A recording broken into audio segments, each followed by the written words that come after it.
Okay, so may nagtatanong sa inyo kung paano gamitin yung pick. Kaya sa video na to ay i-demo ko sa inyo kung paano nga ba ang tamang paghawak nito kasi naiintindihan ko kayo na mga nahihirapan na gumamit nito kasi as a beginner talaga mahirap gamitin to kasi minsan tumatalsik. So normal lang yun kasi lahat naman ng bagay ay nagsisimula sa mahirap and kapag nasanay ka na, madali na lang. Kaya I hope na makatulong sa inyo ang video na to kung paano gagamitin yung pick. Pero bago ang lahat, humingi ako ng pasensya kasi maingay yung background natin. Gawa ng maulan. Yan. Okay, so anyway, tayo ay magsimula na.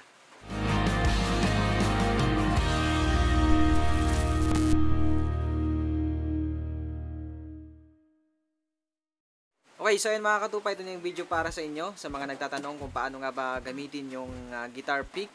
So nakita nyo naman yung pagkakaiba ng tunog dun sa walang pick, yung daliri lang gamit natin. Compare doon sa mayroon tayong gamit na pick. Okay, so mabilisan lang yung video na ito mga katupa. I hope na mabilis nyo ring matutunan kung paano. Sobrang dali lang naman. Actually, ako rin, medyo nahirapan ako talaga at the first place na gamitin yung pick. Minsan ayoko nang gamitin to. Mas gusto ko pa na ito lang, sa kamay lang natin or yung daliri lang gagamitin natin, yung kuko. Kasi mas komportable tayo. Pero, kapag natutunan natin kung paano gamitin yung pick, mas nagkakaroon ng improvement yung sound. Kagaya nung narinig nyo kanina, di ba? Isa sa kagandahan ng paggamit ng pick, magiging crispy yung sound ng ating strumming or ng sound ng gitara. At nagkakaroon din ng enhancement yung sound ng ating gitara. Compare dito. Kaya mas lumalakas kapag gumagamit tayo ng pick. Okay, so wag na natin patagalin pa kung paano nga ba ito hawakan or ang tamang paghawak ng pick. So, merong different sizes yung pick na pwede natin gamitin. So, itong gamit ko ay manipis lang. Manipis lang to. Siya ay nabibend. And then, meron ding makapal na pick na pwede nyong gamitin.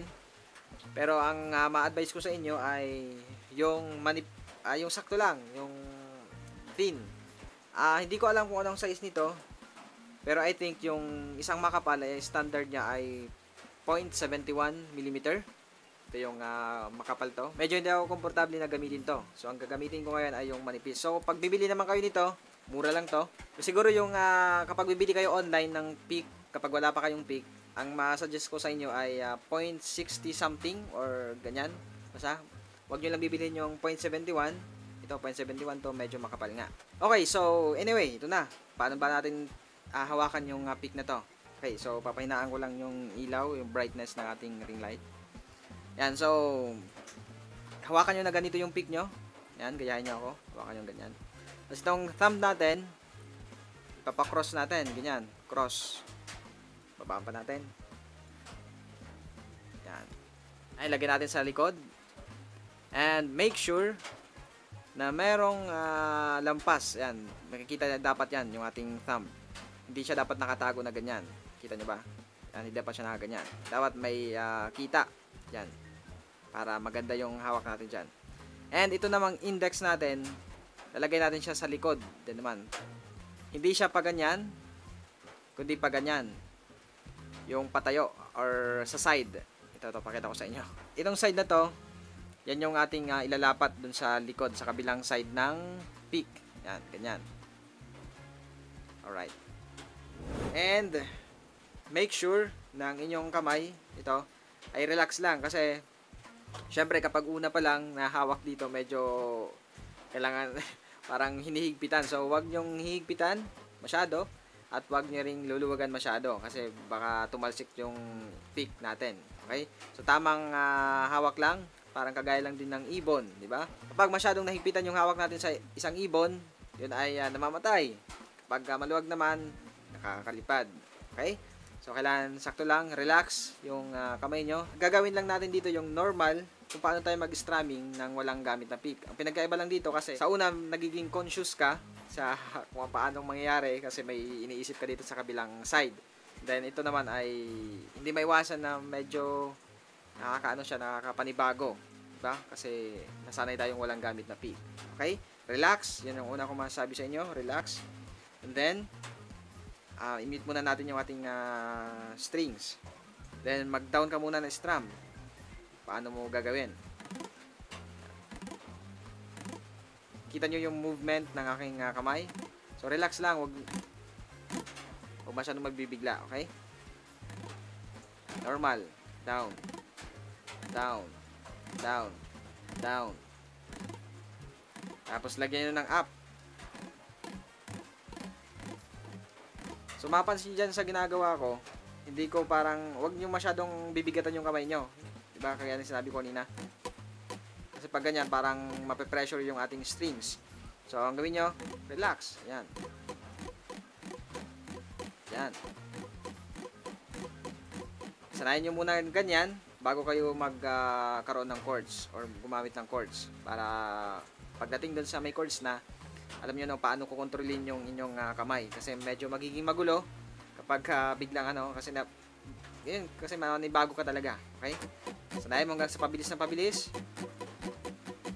Hanggang sa nagiging relax na yung kamay mo. And kapag tumatalsik naman yung pick, so may problema sa hawak nyo. So ayusin nyo lang. Sundin nyo lang ginawa ko kanina kung paano natin nahawakan ng tama yung pick. Okay, ngayon lalagyan na natin ng chords. And so, basic chords ang ating gagamitin dito. G. Then yung pattern na gusto nyo, gamitin nyo. Down, down, up, up, down, down. So, be aware sa magiging sound ng strings.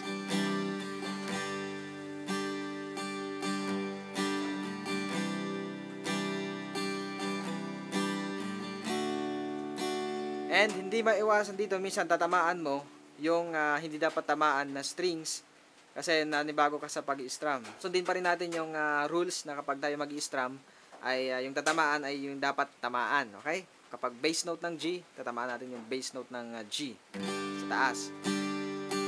Then kapag yung up na yung pataas. Up na pataas. Then yung kapag pataas na, pwede yung ang tamaan na lang ay yung lower strings. Ito yung tatlo. Baba. Okay? Para hindi masyadong maingay yung pag-strumming natin.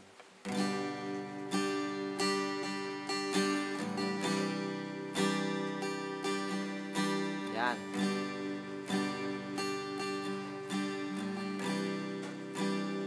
So, relax.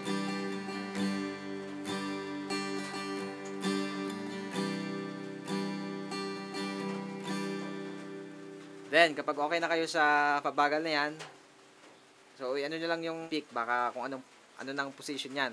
Baka bumulang guman yan. Wala, naka-fix siya. Yan. Then, bibilisan nyo na kapag okay na kayo sa mabagal.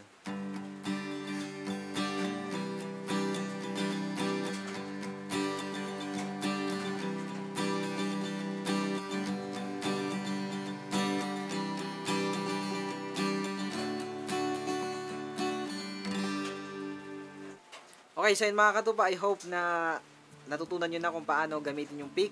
And practice lang. Araw-araw kapag tutugtog kayo ng gitara, sanayin nyo na gumagamit kayo ng pick kasi doon naman nagsisimula yun para mas masanay tayo. So yan, maraming salamat sa inyong panonood. Jesus loves you. All the glory belongs to God.